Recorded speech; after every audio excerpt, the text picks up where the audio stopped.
You're welcome back to the Gavel.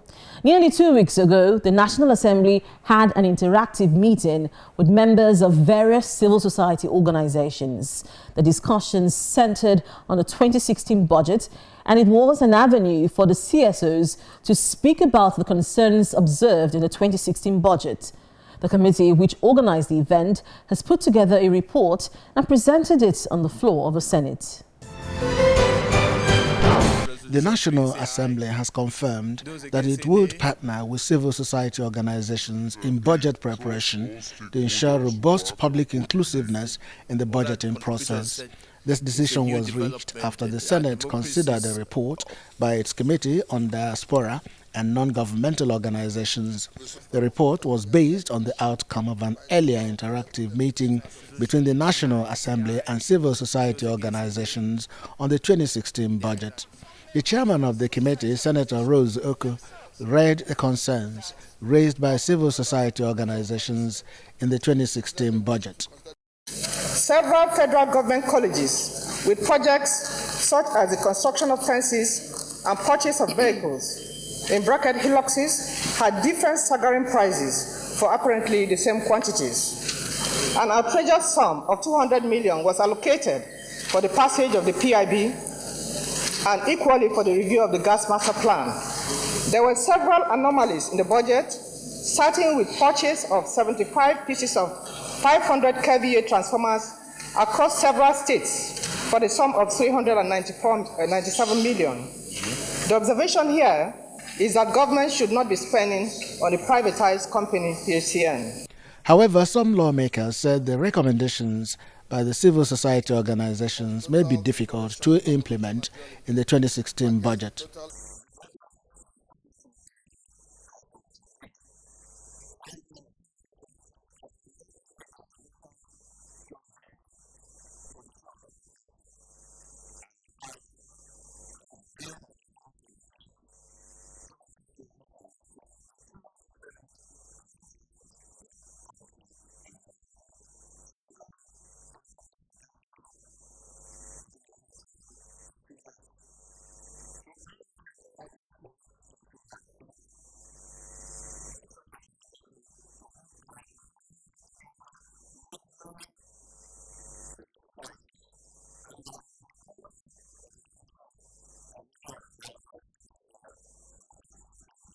But speaking in an interview with Channels Television, the chairman of the Senate Committee on Diaspora said there may be space to accommodate the views of the CSOs in the 2016 budget.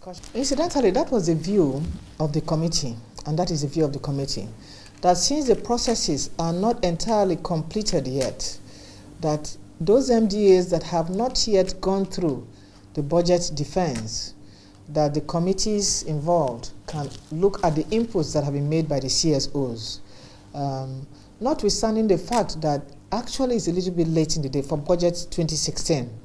But nonetheless, we have submitted the report, and the copies are going to be made available to relevant committees to see if they could still include them, even though that recommendation was not taken because it's overtaken by events. The planned co-option of CSOs in the budgeting process is a new strategy by the National Assembly, which will be keenly monitored by many Nigerians. Meanwhile, the House of Representatives says the 2016 budget should be passed by the second week in March. The spokesman of the House said this during a meeting with journalists in the National Assembly. He said committees of House are still working on the document to ensure the country is presented with a workable budget.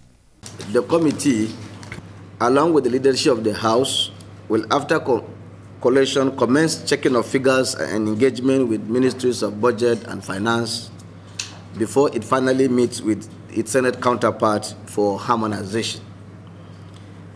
The House believes strongly that the 2016 appropriation bill will be passed by next month. In fact, the appropriation committee is looking at the possibility of having the bill passed not later than the second week of March.